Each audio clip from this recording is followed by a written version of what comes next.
राना सनाउल्लाह साहब बयान देते हैं और बाज़ दफ़ा तो ये बिल्कुल साबित करते हैं कि मोहसिन नकवी शायद कोई ज़बरदस्ती उनके साथ उनकी टीम का पार्ट है और उनकी टीम में वज़ीर दाखिला हैं, चेयरमैन PCB हैं। इसके अलावा भी हुकूमती वज़रा जलतरंग ज़रूर करते हैं। और फिर दूसरी जानिब से भी हम देखते हैं कभी परवेज़ खट्टक साहब का तस्करा होता है, मोहसिन नकवी साहब का होता है, फैसल वाडा साहब कोई करप्शन की कहानियाँ लेके घूम रहे हैं कि मैं पता नहीं कितना बड़ा स्कैंडल लेके आऊँगा, वो भी कम ग्लैमराइज नहीं करते। तो ये जो सारा इस वक्त ट्राइका या आप कह लें कि जो वजारतों की जब तकसीम हुई और जिनका आज नोटिफिकेशन भी आ गया कि किसको क्या मिला है, उस वक्त भी एक ये बात आई कि जी बहुत सारी वजारतें तो ऐसी हैं कि जो हुकूमत की नहीं है। तो क्या हुकूमती सफ़ों में चल रहा है? राना साहब क्यों इतने वोकल हो जाते हैं इस मामले के ऊपर? क्या ये मामला ऐसा है कि जिसके ऊपर राना साहब को तबसरा करना चाहिए या स्किप करके चले जाना चाहिए कि अगर आप एक पार्टनरशिप के अंदर चल रहे हो? देखें, राना सनाउल्लाह जो बातें कर रहे हैं उसमें गलत क्या है? उन्होंने वो बातें कही हैं जो सियासी हकायक हैं कि मोहसिन नकवी को सेनेटर किसने बनाया, फैसल वाडा को सेनेटर किसने बनाया, ठीक है, अनवरुल्लाह काकड़ को सेनेटर किसने बनवाया, तो एस्टैब्लिशमेंट ने बनवाया, इनको वजारत दाखिला किसने दी। अब आप देखें आज एडवाइज़र लगे, मैंने तो उस पर अभी ट्वीट भी किया है कि वो अमूर दाखिला के मुशीर ज़रूर होंगे लेकिन परवेज़ खट्टक सिर्फ वज़ीर आज़म की मुशावरत तक महदूद होंगे, वजारत में उनका कोई काम नहीं है। बेशक वो भी एस्टैब्लिशमेंट की तरफ से ही आए हैं और लाए गए हैं, तो उनका तो दफ्तर वजारत दाखिला में नहीं बनना, उनका तो PM ऑफिस में ही बनेगा एडवाइज़र का दफ्तर। जो इस्लामाबाद हाई कोर्ट का इमरान खान के दौर में फाइनल ऑर्डर हो गया था कि एडवाइज़र कोई वजारत नहीं रख सकता, तो लेकिन राना सनाउल्लाह के पास इस वक्त कमान है बैनुसूबाई राब्ते की वजारत की, और वो भी सिर्फ इसलिए है कि वहाँ पे वज़ीर नहीं लगाया गया और आज भी नहीं किसी को कलमदान दिया गया। तो सियासी आदमी अपनी ग्रिप कर लेता है, जैसे हुमायूं अख्तर को, हारून अख्तर खान को ओबलाइज किया गया है राना तनवीर हुसैन से सनत व पैदावार की वजारत फारिग करा के उनको फूड में भिजवा के और SAPM को दे दी गई, जिसका रूल तो बिजनेस में कोई कहानी नहीं है। लेकिन चूँकि प्राइम मिनिस्टर चाहते हैं और उन्होंने बिठाना है किसी को, तो फिर सेक्रेटरी तो उसके अंडर काम करेगा। समरियाँ उस तरह ही चलेंगी जैसे इमरान खान के दौर में वजीर आजम के नाम पे ही जाती है, जहां पे, क्योंकि एडवाइजर के नाम पे नहीं चलनी। हाँ, तौकीर शाह उस ऑफिस में गए हैं जहाँ वो पहले भी रहे हैं और PM ऑफिस के एडवाइज़र हैं, तो उनके लिए तो किसी का कोई मसला नहीं है। अलीम खान की ख्वाहिश थी, उनको वहाँ भिजवा दिया गया कम्युनिकेशन में, और मोहम्मद अली साहब जो अगेन इस्टेब्लिशमेंट के ही निगरान दौर के वजीर थे एनर्जी के ऊपर, आपको पता है, उनको प्राइवेटाइजेशन दे दी गई। तो ये एक अरेंजमेंट है जिसमें लड़ाई नहीं है शहबाज शरीफ के होते हुए किसी किस्म की। ये बात आप जहन में रखिएगा कि उनके पोलिटिकल साथी बेशक बताएं, इजहार करें तहफ़्फ़ुज़ात का, लेकिन वो भी कुछ झूठ नहीं बोल रहे। जो बात मैंने तो राना साहब ये हम कह सकते हैं भाई वो मुदारुल आम है, उनकी चलती है। राना साहब फिर हम ये कह सकते हैं कि जिस तरीके से खान साहब की हुकूमत में एक हाइब्रिड सिस्टम था, SAPM बहुत सारे ऐसे थे कि जिसका कोई ताल्लुक हुकूमत से नहीं था, हाइब्रिड सिस्टम उसको हम बड़ी आसानी से कह देते, तो क्या इस सिस्टम को भी उसी का रिप्लिका कह सकते हैं? इसको आप जो मर्जी नाम दें, वन पेज नाम दे दें, जो आपने नाम दिया आप वो दे दें, ये दोनों मिलके चल रहे हैं।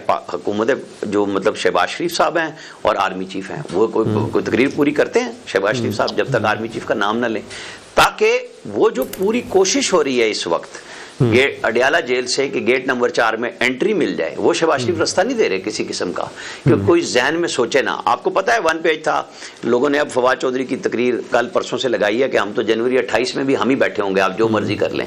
लेकिन जब DGI की तकरीर भी आपने सोचा कि मैं तो वज़ीर आज़म बन गया हूँ, तो फिर आपको वज़ीर आज़म बना दिया गया ना, चंद महीने में आपकी छुट्टी कान पकड़ के करा दी गई कि अब आप जो हमारे जरिए आए थे अब आप हमें समझाएंगे। तो ये चीज़ें शहबाज शरीफ बहुत पुराने खिलाड़ी हैं इस बात के, वो समझते हैं। वो अपने भाई साहब को भी समझाते थे कि हमें हर चीज़ में वो काम नहीं करना चाहिए, लेकिन जहाँ मेरे ख्याल में नवाज शरीफ ने ठीक फैसले किए, एक मुंतखब वज़ीर आज़म है वो अपनी मर्जी से करता है। आज शहबाज शरीफ वज़ीर आज़म है, उनकी भी मर्जी है कि वो फ़ौज के साथ किस हद तक चलने चाह रहे हैं। लोग तनकीद करते हैं, वो चल रहे हैं, उसमें वो कंफर्टेबल हैं। यही इस वक्त हिज़्ब इख्तिलाफ के लिए मसला बना हुआ है, खासतौर पर PTI के लिए, कि भाई रास्ता नहीं मिल रहा। अच्छा, आपके ख्याल में PTI कोई वो ऐसी जमहूरी जदोजहद कर रही है जिसमें वो फौज से कोई राब्ता नहीं रखना चाहते? जुनैद अकबर खान की छोड़ दें, खान साहब को आज रास्ता मिल जाए फौरन वहाँ पे कहेंगे किसी भी तरीके से राब्ता मेरा कनेक्शन बहाल करा दें। ये जो मिल के आए पेशावर में जिस वक्त इनके बैरिस्टर गौहर और अली अमीन खान, कितनी खुशी मनाई गई थी। बीच में कितनी दफ़ा उन्होंने कहा हमारी कुट्टी है, हम बात नहीं करेंगे, और वो फिर बार बार बात करते हैं। अब भी हो रही है। पाकिस्तान की इस्टेब्लिशमेंट है ना, हर सियासी जमात का ये हक है। मैं और आप जब गुफ्तगू करते हैं ना, हम पाकिस्तान के मारूजी हालात के मुताबिक करेंगे। आपने आइडियल जमहूरियत ढूंढनी है तो कहीं और जाके बात करें। तो इसमें कोई नाराज़गी पैदा नहीं होती? राना साहब जिस तरीके से मोहसिन नकवी साहब के हवाले से बयान दे देते हैं, राना सनाउल्लाह साहब या फिर हुकूमती वज़रा फिर फैसल वाडा साहब पे भी तनकीद कर देते हैं, फिर परवेज़ खट्टक साहब के ऊपर भी आपने देखा इख्तलाफ भी हुआ। ठीक है कि इख्तियार वली साहब को फिर कंपनसेट कर दिया गया, लेकिन इसके नतीजे में कोई दरार पैदा नहीं होती। आप समझते हैं कि कार्य हुकूमत बिल्कुल खैरियत से चल रहे हैं? आपको मैं बताऊं कि मोहसिन नकवी तो ठंडा खेल रहे हैं ना, उन्होंने कोई बयान दिया कभी? वो अपना काम कर रहे हैं, उनको अपने इख्तियार का भी पता है। तो बाकी लोग दिल पशोरी अगर कर रहे हैं, चैनलों की रौनक लगी खड़ी है, बातचीत हो रही है, तो इससे क्या फ़र्क पड़ता है? कुछ भी नहीं होता। मतलब असल मसला तो तब है ना कि जो बैठे हुए हैं, फैसल वाडा साहब ने कौन सी गुफ्तगू है जो गवर्नमेंट के बारे में नेगेटिव नहीं करते? वो करते हैं ना, रोज़ाना की बुनियाद पर करते हैं और छुप के नहीं करते। क्या किसी प्राइम मिनिस्टर ऑफिस से आया कि जनाब आप क्या कर रहे हैं बात? मैरीटाइम का मिनिस्टर बदल गया है, उनको निस्बतन एक जो कॉमर्स मिनिस्ट्री के अंदर बोर्ड है, सरमायाकारी बोर्ड, उसका वफाकी वजीर बना दिया गया है कैसर शेख को, और जुनैद अनवार चौधरी साहब को मैरीटाइम अफेयर्स का लगा दिया गया। हालांकि तैयारी पकड़ी हुई थी डॉक्टर तारिक फजल ने इस काम के लिए, उनको पार्लिमानी अफेयर्स में सेट कर दिया है। तो कोई बात नहीं है, जब आप सब ने तय कर लिया कि हमने चलना है इस तरह, तो चल रहे हैं। लड़ाई तो जब बनेगी तो आप और हम बड़ी डिस्कस करेंगे उस बात को। ठीक हो गया। निज़ामी साहब, आप समझते हैं कि ये जो जिस तरह से राना साहब का स्टांस है, और लगता भी ऐसे ही है कि ये टीवी चैनल्स की जीनत है, सियासतदान है, उसने खामोश नहीं रहना, उसने कहीं ना कहीं जो है वो शेख रशीद साहब आपको याद होंगे, अब ज़ाहिर है कि किस्सा बन चुके हैं माजी का, तो ये भी उसी तरह की सूरत हाल है। फिर एक निज़ाम है जिसमें सब एक पेज के ऊपर है, हाइब्रिड जमहूरियत है, वजारतों की तकसीम हंसी खुशी हो रही है, वजारतों की तकसीम में ठीक लोग जगह पर बैठ गए, सब कुछ ऐसे ही है माजिद निज़ामी साहब? बहुत शुक्रिया।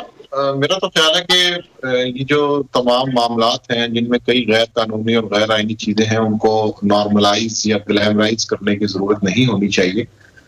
जो सूरत हाल है वो हमारे सामने है, लेकिन उसके हवाले से हमें तनकीद का रास्ता अपनाना चाहिए। उसकी वजह ये है कि जो कुछ है वो दुरुस्त नहीं है, उसके ऊपर एक इखलाकी सवालिया निशान मौजूद है, और ये कोई पार्टनरशिप नहीं है, ये जबरदस्ती की पार्टनरशिप है कि जिसके अंदर हम ये देखते हैं कि मोहसिन नकवी साहब जब कागजात नामजदगी जमा कराते हैं तो 4 पार्टियों के लोग उस पर साइन करते हैं। फिर मोहसिन नकवी साहब जब पार्लियामेंट में जाते हैं तो वो पूरे साल में 12 मिनट पार्लियामेंट को में खिताब करते हैं, 2 मिनट एक हाउस में, 10 मिनट एक हाउस में।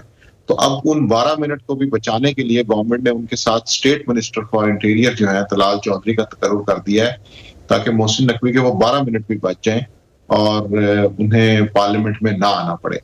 तो अगर मामला इस तरह से चलने हैं तो वो दुरुस्त नहीं है, इस चीज का हमें एहसास होना चाहिए।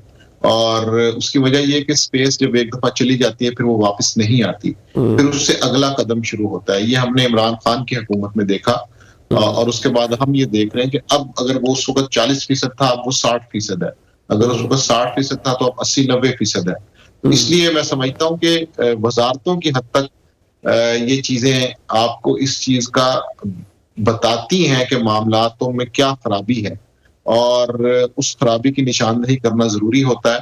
और राना सनाउल्लाह अगर इस तरह की कोई बात करते हैं तो वो कहीं ना कहीं अपना जो सियासी चेहरा है उसको सामने लाते हैं और ये बताते हैं, ताकि आइंदा आने वाले दिनों के अंदर वो इस चीज को जस्टिफाई कर सकें कि उस वक्त मैं निजाम की इन खराबियों पे बात कर रहा था। ठीक हो गया। समीना पाशा साहब, आप क्या कहती हैं? इसी तरीके से जो निज़ाम था खान साहब के दौर में भी चलता रहा, जिसके ऊपर खान साहब मुतमईन थे और बाकी तनकीद करते थे, आज जो है वो हम ये देख रहे हैं कि हुकूमत के अंदर से भी थोड़ी बहुत तनकीद हो रही है। खान साहब के दौर में तो बिल्कुल ऐसी तनकीद भी नहीं थी। तो क्या इस वक्त जो सिस्टम है ये क्या बिल्कुल दुरुस्त चलता हुआ दिखाई दे रहा है? इसमें कोई आपस में दरार नज़र नहीं आ रही, और जिस तरह से राना साहब का पॉइंट है बड़ा वैलिड भी नज़र आता है कि ये दरार ना होने की वजह से इमरान खान साहब को स्पेस भी नहीं मिल रहा कि वो घुस के कोई ऐसी तहरीक बनाए कि जो नुकसानदेह हो। शदीद एहतजाज करूंगी आपकी इस बात के ऊपर कि इस गवर्नमेंट पे तनकीद हो रही है, लेकिन उस गवर्नमेंट पे तनकीद नहीं हो रही थी। उस गवर्नमेंट पे भी तनकीद होती थी, लेकिन ये गवर्नमेंट तो तनकीद ही नहीं करने दे रही भाई। 30 एंकर्स हैं जो 2 नौकरियों से फारिग हुए हैं, ऑफेयर हुए हैं।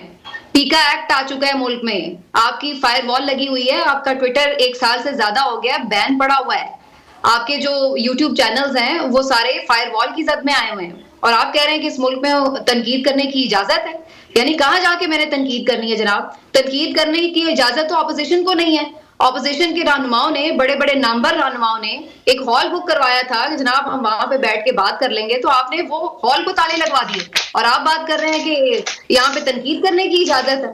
और बाकी मैं 100% माजिद निजामी साहब की बात से इत्तेफाक करती हूँ कि हमें चीजों को यूं नॉर्मलाइज नहीं करना, हमने बेहतरी की तरफ जाना है कि हमने रिवर्स गियर लगाना है पीछे, हमने यही सोचते रहना है कि यूं ऐसा होता रहा है तो चलो भाई ठीक है ऐसे ही चलता रहेगा। भाई वो 1 पेज अगर गलत था तो आज का 1 पेज कैसे सही हो गया, सबसे पहले तो मुझे ये समझा दीजिए। और दूसरी बात ये, फिर आप इमरान खान की हुकूमत पे तनकीद क्यों करते थे, इसी बात पे करते थे ना कि भाई 1 पेज है, अच्छा जी वो उधर से उनकी एस्टैब्लिशमेंट की सपोर्ट है, ये है वो है। तो आज उसी बात को हम एक फखरिया अंदाज में बताते हैं कि हाँ जनाब आज तो बड़ी अच्छी बात है ये कि उधर की सपोर्ट है तो ये जबरदस्त है, सब मिलके चल रहे हैं, ये है वो है। और देखिए सबने मिलकर जो चलना है ना तो अपनी प्राइवेट पार्टनरशिप करें, अपने बिजनेसेस में सबको एडजस्ट करें। यहाँ पे टैक्स पेयर की मनी के ऊपर, उसकी कॉस्ट के ऊपर और आईने पाकिस्तान की कॉस्ट के ऊपर आप सबको राजी करने के चक्कर में लगे हुए हैं। ठीक है इत्तेहादी हुकूमतों में आपको ये करना पड़ता है कि जी आप इत्तेहादी हुकूमतों की जो सियासी जमातें हैं उनको वजारतें भी देते हैं और उनको ओहदे भी दिए जाते हैं, उनको सबको साथ। लेकिन यहाँ पर क्या सूरत हाल है, यहाँ तो आपको कहीं नहीं भी जरूरत है वजारत की तो आप वहां पे भी वजारत क्रिएट कर रहे हैं, ओहदे क्रिएट कर रहे हैं ताकि लोगों को एडजस्ट किया जा सके, अकोमोडेट किया जा सके। तो ये क्या मुफ्त में हो रहा है सब कुछ? आपके लोगों का इस वक्त हाल क्या है, जो गुर्बत है आपकी, 2 करोड़ लोग आपके गुर्बत से नीचे चले गए लाइन से। और आपकी जो इस वक्त मईशत है, ये मैं नहीं कह रही, डॉक्टर हफीज पाशा कह रहे हैं, 1% पे आपकी मईशत ग्रोथ कर रही है। कर्जे मांग मांग कर आप मुल्क चला रहे हैं और 50-50 आप वजारतें रख रहे हैं और उसके बाद हम कह रहे हैं कि जी ये तो बहुत अच्छी बात है कि सब मिलके चल रहे हैं। और ये मोहसिन नकवी साहब हो, इनको जनाब आपने पीसीबी का चेयरमैन बनाया हुआ है, तो आप देख लें कि क्रिकेट टीम का आज क्या हाल है। इनको आपने वजारत दाखिला का कलमदान दिया हुआ है, तो आज मुल्क में दहशतगर्दी देख लें क्या कर रहे हैं। वैसे क्रिकेट तो हमारी हमेशा से ऐसी रही है, उसमें मोहसिन नकवी का क्या कसूर है? देखिए आपने लोगों को बंदर बांट ओहदों की कर दी है, वजारतें भी बांट के आप बड़े खुश हो रहे हैं। कल तक इख्तियार वली साहब को बहुत इस बात पे एहतजाज हो रहा था कि जनाब वो परवेज खटक साहब को क्यों शामिल कर लिया, आज उनको खुद कोऑर्डिनेटर का ओहदा मिल गया, उनका एहतजाज खत्म हो गया। अब उन्हें एतराज नहीं है कि परवेज खटक क्यों आ गए। आपने 3-3 लोग वजारत दाखिला के कर दिए हैं, तलाल चौधरी भी वजारत दाखिला का बंदा, परवेज खटक भी वजारत दाखिला देखेंगे, मोहसिन नकवी भी वजारत दाखिला देखेंगे, माजिद निजामी को भी लगा दें वो भी वजारत दाखिला देख लेंगे। मतलब है कि क्योंकि सबको खुश रखना है, लो भाई सब जो है ना पैसे लो और खुश रहो और जो अवाम का खून है ना वो चूस के पूरी आप वजारतें भी चलाएं, पूरे अपने लल्ले तलल्ले भी पूरे करें, पूरा आपका जो निज़ाम हुकूमत है वो चलाएं। तो देखिए अगर आपने इस सब चीजों को हमने नॉर्मलाइज करना है तो फिर एक चीज हुआ करती है जिसको आईने पाकिस्तान कहते हैं, उस आइन को फिर आप या तो टोटली आके बता दें कि जी ये खत्म हो चुका है, इसका कोई वजूद नहीं है, तो लिहाजा फिर सबको पता हो, फिर ऐसे ही हम जैसे लोग जो हैं उस पर आके फिर रोए ना बैठ के कि जी एक आइन भी होता।